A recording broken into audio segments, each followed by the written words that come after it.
Prolog. Urusan terberat manusia adalah mengalahkan dirinya sendiri.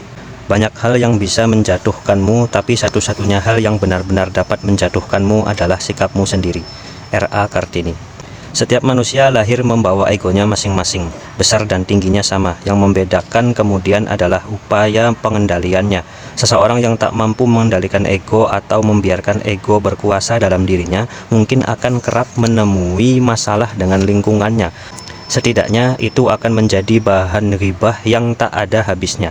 Sebaliknya, bagi yang dapat mengontrol egonya akan mendapatkan banyak simpati.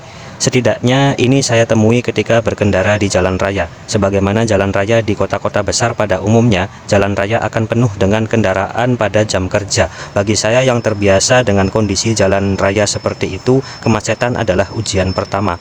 Bagaimana tidak, semua orang ingin lekas sampai tujuan untuk menyelesaikan urusan secepat mungkin tanpa harus berpanas-panasan di tengah kemacetan. Namun, jalanan bukanlah trek balapan yang bisa kita gunakan semau kita. Dari arah belakang, sebuah motor melaju dengan kencang. Motor metik itu begitu lincah menyalip semua kendaraan yang ada di depannya. Tak selang beberapa lama, motor itu sudah hilang dari jangkauan mata saya yang memang berkendara dengan kecepatan sedang. Namun, ketika berada di perempatan, saya kembali melihat motor yang sama. Ia berada di belakang mobil sedan yang sudah berumur. Motor itu membunyikan klakson berkali-kali, tetapi mobil sedan tua itu tak menghiraukannya. Saya lihat mobil menyalakan lampu sein, tanda akan berbelok ke kiri. Lalu saya lihat tanda belok kiri ikuti lampu. Memang, kebanyakan lampu merah di kota ini memberi peluang untuk terus jalan jika ingin berbelok kiri. Tapi kali ini berbeda. Mungkin karena jalan ke kiri bukan jalan yang terlalu lebar sehingga akan menimbulkan kemacetan jika dibiarkan jalan terus. Entah apa yang ada dalam pikiran pengendara sepeda motor metik itu, ia terus-menerus membunyikan klaksonnya, seperti menyuruh pengendara sedan untuk terus melaju ke arah kiri. Namun sepertinya pengendara sedan yang tampak dari belakang rambutnya sudah penuh dengan uban itu lebih memilih sabar sambil menunggu lampu merah berubah hijau.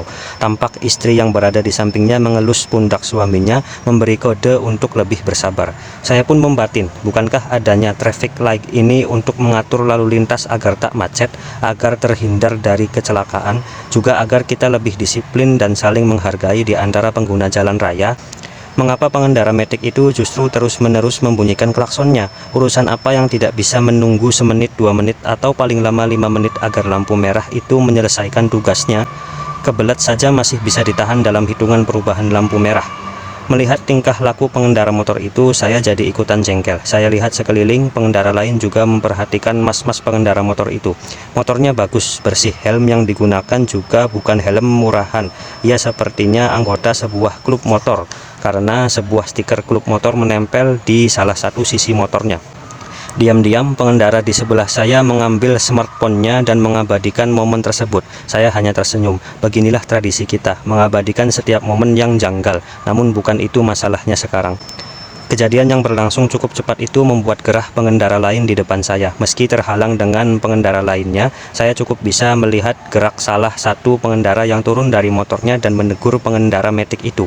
Ia membuka kaca helmnya dan seperti mengucapkan sesuatu. Tangannya menunjuk pada pengendara sedan lalu menunjuk papan bertuliskan belok kiri ikuti lampu. Pengendara metik itu lalu mengangkat tangan kirinya menunjukkan pada pergelangan tangan yang tak mengenakan jam tangan. Ia seperti mengatakan bahwa ia sedang terburu-buru. Dijawab oleh pengendara yang menegurnya, yang seolah-olah mengatakan bahwa semua orang di sini memiliki urusan dan sedang terburu.